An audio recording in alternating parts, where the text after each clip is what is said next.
रियाज साहब opposition leader भी हैं, हमारे साथ भी हैं, इस वक्त फ़ायदा उठाते हैं। तो राज साहब, ये जो ख्वाजा आसिफ साहब ने आज एक चार्जशीट पेश की है बजट के हवाले से, टैक्सों के हवाले से, टैक्स चोरी के हवाले से, आपका बतौर अपोजिशन लीडर क्या नुक्ता नज़र है?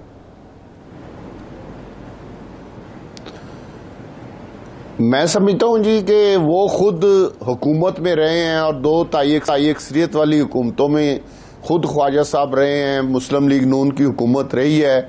आज जो उन्होंने बातें की हैं ये सच हैं, ये हकीकत है, इसमें कोई शक नहीं। लेकिन मुझे एक हैरानगी है कि वो जब इतनी दो ताई अक्सरियत से हुकूमतों में रहे हैं और 3-3, 4-4 साल रहे हैं, उस वक्त इन्होंने ये असलात जो आज चीजें वो कह रहे हैं बिल्कुल दुरुस्त कह रहे हैं, लेकिन उन पर उन अदवार में कोई काम नहीं हुआ, कोई पेशरफ्त नहीं हुई।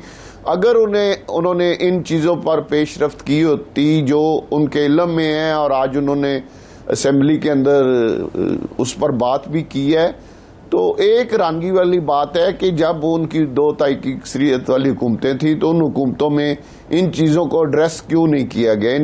इन चीज़ों जो आज बुराइयां वो बता रहे हैं, इन बुराइयों को क्यों नहीं ख़त्म किया गया, ये एक बड़ा अजीब सा सवाल है। और मुझे समझ नहीं आ रही कि आज ख्वाजा साहब ने जो बातें की हैं वो दुरुस्त हैं। वाकई मुल्क के साथ बड़ी ज्यादती हो रही है। बहुत से इदारे ऐसे हैं जो इस वक्त वाइट एलिफेंट बन चुके हैं, और ये भी उन्होंने दुरुस्त कहा कि जो वाइस चांसलर हैं वो रिटायर होने के बाद अपनी सीटों पे अदालतों से स्टे लेके बैठे हुए हैं, अरबों रुपए के फंड खा रहे हैं। इसी तरह कई कंपनियों के सीईओ हैं वो 90 लाख रुपया तनख्वाह लेते हैं। तो ये सारी चीजें हकायक पे मबनी हैं और उनकी बातें 100% मैं कहूँगा दुरुस्त है। लेकिन एक सवाल जो आपने भी किया है और वो मेरा भी यही सवाल है ख्वाजा साहब से कि जब आपकी दो ताई वाली अक्सरियत वाली हुकूमतें रही हैं तो आपको चाहिए था इन चीज़ों को एड्रेस करते,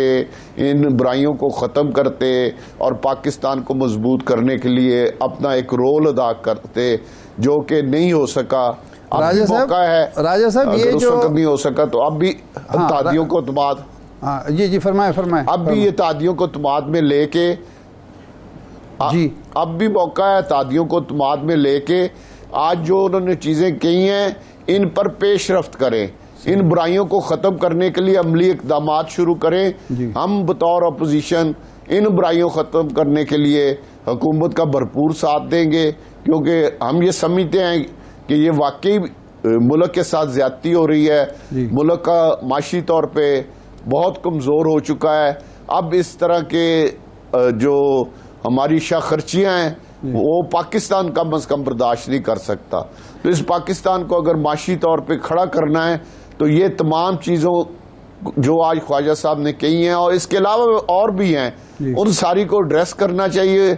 उनके खिलाफ इकदाम उठाने चाहिए। जो लोग इसमें किसी भी दौर में इन चीजों में मुलव्वस हैं या जो इनकी सरपरस्ती करते हैं उन तक उनको भी हाथ डाला जाना चाहिए, ताकि ये सिर्फ ये नहीं कि लोग पकड़े जाएं, लोगों से रिकवरियां की जाएं और वो रिकवरियां करके पाकिस्तान के खजाने में डाली जाएं और पाकिस्तान के खजाने को मजबूत किया जाए। फिर तो मैं समझता हूं कि आज की तकरीर का कोई फायदा सामने आएगा। राजा साहब ये फरमाएं कि ये जो अभी तक नहीं हुआ और इस बजट में भी इसके लिए कोई ख़ास पेशरफ्त नहीं हुई, ये मिली भगत है उन माफियाज के साथ, टैक्स चोरों के साथ, या कमज़ोरी है हुकूमत की? पहले भी हुक्मरान कमज़ोर थे, अब भी हुक्मरान कमज़ोर हैं, या माफियाज के लोग कैबिनेट में बैठे होते हैं ये जो कुछ करने नहीं देते? क्या वजह आप क्या समझते हैं, आपका तजिया क्या है? पहले तो मैं कह सकता हूं कि माफियाज के लोग कैबिनेट में बैठे हुए थे, लेकिन शहबाज शरीफ साहब की हद तक मैं समझता हूं कि वो इस तरह की चीजों को, मैंने उनके साथ बतौर सीनियर मिनिस्टर पंजाब में भी काम किया हुआ है, शहबाज शरीफ साहब इन चीजों को बर्दाश्त नहीं करते और वो इनके खिलाफ अमली तौर पे इकदाम करते हैं। अब मैं उनसे ये मुतालबा करता हूं कि ख्वाजा आसिफ साहब की आज की तकरीर को सुने और इन तमाम लोगों के खिलाफ अमली तौर पे इकदाम करें, इनके खिलाफ एक्शन लें और मुल्क के साथ जो माशी तौर पे मुल्क को कंगाल करने की एक साजिश हो रही है, बैनुल अक़वामी साजिश है जिसका भी हिस्सा थे। इस साजिश को रोकना चाहिए, क्योंकि आप जानते हैं अरशाद साहब के हम एक एटमी कुव्वत हैं और इस्लामी मुल्क हैं।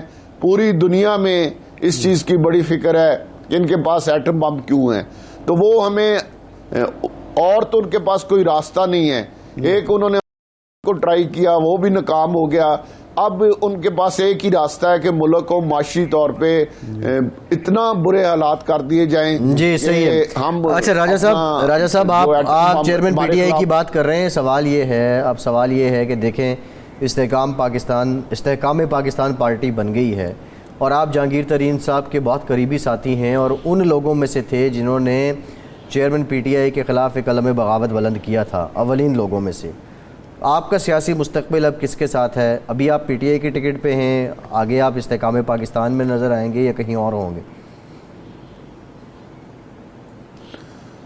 देखें बस साहब, मैं अभी इसका फैसला नहीं करूंगा। मैं जब रिटायर होऊंगा, हम 21-22 एमएनए आपको पता है, हम सब ने इकट्ठे बैठ के हल्के के लोगों से मशवरा करके इंशाल्लाह मैं जब रिटायर होऊंगा इस सीट से तो मैं अपने मुस्तकबिल का फैसला करूंगा। अभी मैं किसी किस्म का कोई आपको नहीं बता सकता, अपने दोस्तों को इत्मीनान में लिए बगैर, कि मैंने क्या आइंदा की सियासी लाएमल क्या अख्तियार करना है। इंशाल्लाह वक़्त आने पे ज़रूर इसका ऐलान करूंगा। वैसे आपका एक सियासतदान, तजर्बाकार सियासतदान के तौर पर कि इस्तेहकाम पाकिस्तान पार्टी का मुस्तकबिल आपको रोशन नज़र आता है? टेक ऑफ दुरुस्त हुआ है या कोई कमज़ोरी हुई है? नहीं, मैं समझता हूँ कि जहांगीर तरीन साहब माशाल्लाह बहुत तजर्बाकार आदमी हैं, एक कामयाब बिजनेसमैन हैं। उनकी अप्रोच बड़ी पॉजिटिव है, चीज़ों को बड़े अच्छे तरीके से वो जांच पड़ताल करते हैं, हर सलाहियत उनमें मौजूद है। इसी तरह अलीम खान साहब हैं, वो भी माशाल्लाह काफ़ी इस बारे में महारत रखते हैं। तो पार्टी को कामयाब करने के लिए भरपूर कोशिश करेंगे, अल्लाह करे वो कामयाब हों। अच्छा राजा साहब, हमारे प्रोग्राम में आपने कुछ दिन पहले ये कहा कि शाह महमूद कुरैशी साहब रिहा हुए हैं, तो इसका मतलब ये है कि वो भी ओहदा भी छोड़ेंगे और पीटीआई को भी छोड़ेंगे। लेकिन अब तक वो तो पीटीआई के साथ डट कर खड़े हुए हैं। वो तो कहते हैं कि सवाल ही पैदा नहीं होता कि मैं पीटीआई छोड़ूं, मैं हर तरह की मुश्किलात बर्दाश्त करने के लिए तैयार हूं। वो जिस दिन को मिले हैं उस दिन के बाद कहीं नज़र, तो मुझे तो इरशाद साहब नहीं आए, आपको शायद नज़र आए हों। जिस दिन को शाह महमूद कुरैशी साहब मिले हैं उस दिन के बाद आज तक वो किसी जगह नजर नहीं आए। तो मैं तो नहीं समझता कि वो डट के खड़े हुए हैं। हाँ, डट के कहीं बैठे जरूर है। वो चेयरमैन के साथ मुलाकात के बाद तो वो कराची चले गए थे, लेकिन कल परसों उन्होंने जब अदालत में पेश हुए तो बाकायदा मीडिया टॉक की है और उन्होंने कहा है कि जी मैं तो पीटीआई का एक हिस्सा हूँ। जी बिल्कुल, अगर किसी चीज पे मान गए तो वो जरूर पीटीआई का हिस्सा नहीं, पीटीआई की क़यादत करेंगे। और अगर किसी चीज पे ना माने तो फिर मेरा ख्याल है कि उनका आइंदा के लिए वो अपना नया रास्ता अख्तियार करेंगे।